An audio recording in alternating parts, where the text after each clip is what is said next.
Step off. Get it? There you go. It's going. No, I gotta hit it again. Sorry. It's okay. There we go. Okay, good.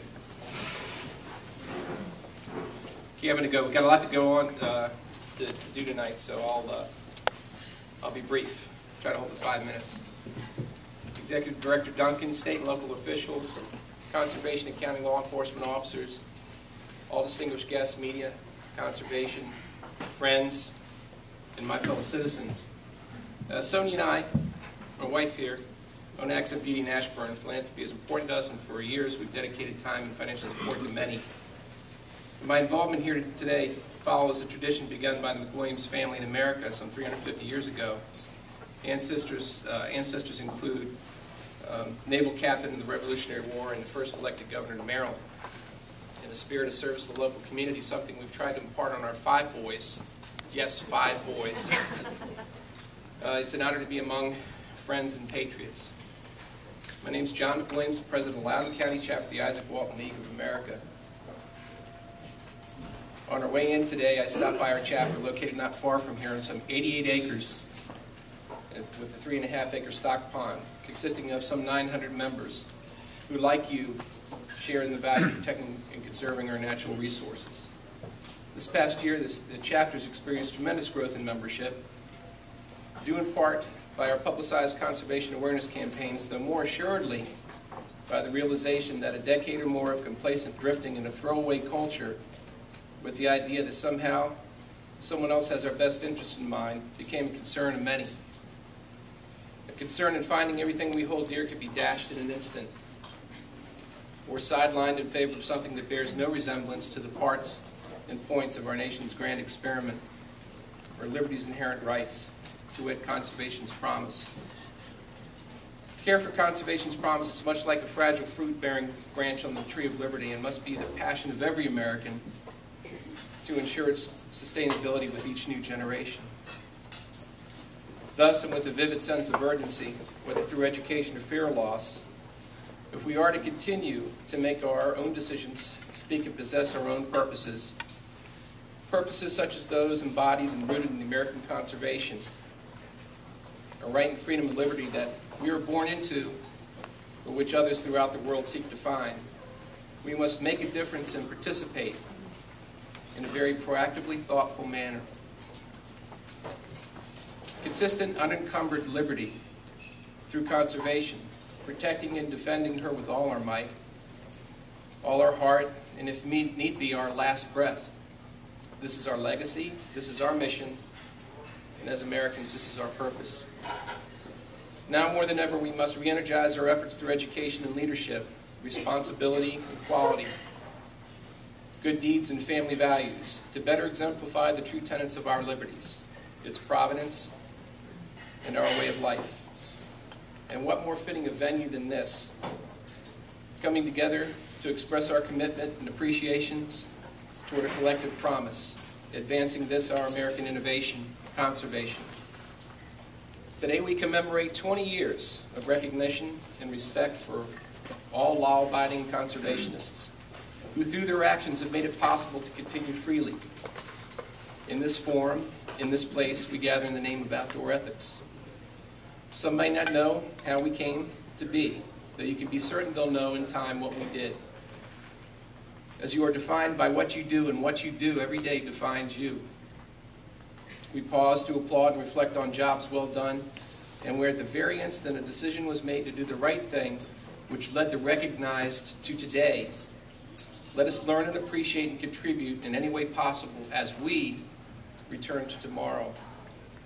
And let us celebrate the youth as the future stewards of our conservation trust and the purveyors of ethics outdoors. Let's send a clear message by taking every opportunity to involve and propagate the extensions of natural resource sustainability of outdoor ethics. Take steps to make more opportunities for complementary American institutions, such as the Boy and Girl Scouts of America, through self-reliance and learned skills, enhance frontiers for new discoveries and improved ways for all who share our ideals, our values. I'm pleased to report that this past year, in addition to increases in interest and awareness by the local communities, which have been substantial, a more family participation in the exercise and freedom and conservation grows. And this, in some measure, a direct result of the actions by those present to whom we honor here today. Knowing that recognition is not enough, and then not an end, though very much to be a repeated affirmation of good made daily in every effort, every way, in the laudable pursuit of outdoor ethics and a well-balanced life. Thank each and every one of you for your service to our counties, and our state, and our nation.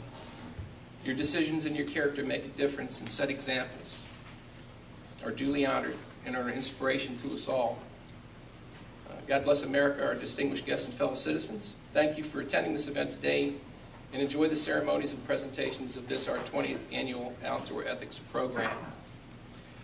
So I'd like to make a few introductions, if I could. If you could bear with me, some guests that are present. I want to recognize the Mayor of Purcellville, Robert Lazaro. Thank you, Mayor. Appreciate your support here. We also have recognized 6 different IWLA chapters that are here this evening. If you could rise briefly, not to put you on the spot or embarrass you, but we do appreciate your coming out. Stanton, Augusta. Fredericksburg, Rappahannock. Arlington, Fairfax.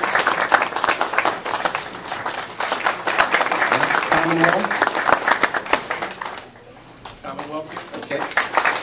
Radford. Okay, Radford, there you go. Alexandria.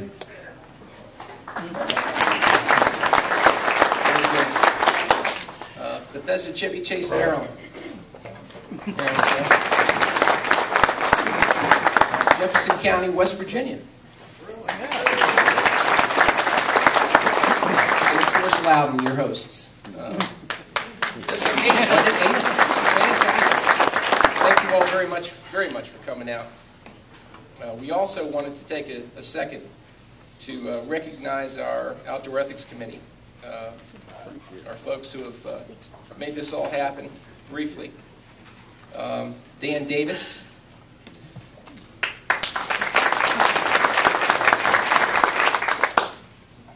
Mark DeLuigi, not here. Okay, Walter Halfman, Treasury Membership Insured Man, Rudy Hassel. I'm going to jump out of order a bit here. Rich Landers,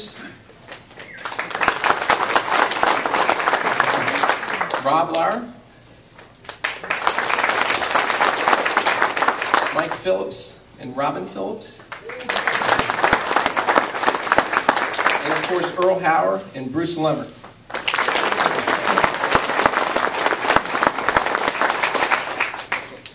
Fantastic job this year. This is phenomenal. For those who were here last year, it's a wonderful program. Each year it seems to get better and better. Fantastic program. Well, we've got an exciting presentation to provide. It's the IWA National Award presentation. Before we do that, I want to introduce Dr. Roger C. Sears. So if you could bear with me for a moment. There we go. Dr. Roger C. Sears, for those of you who do not know, is the chairman of the National Executive Board of the Isaac Walton League of America.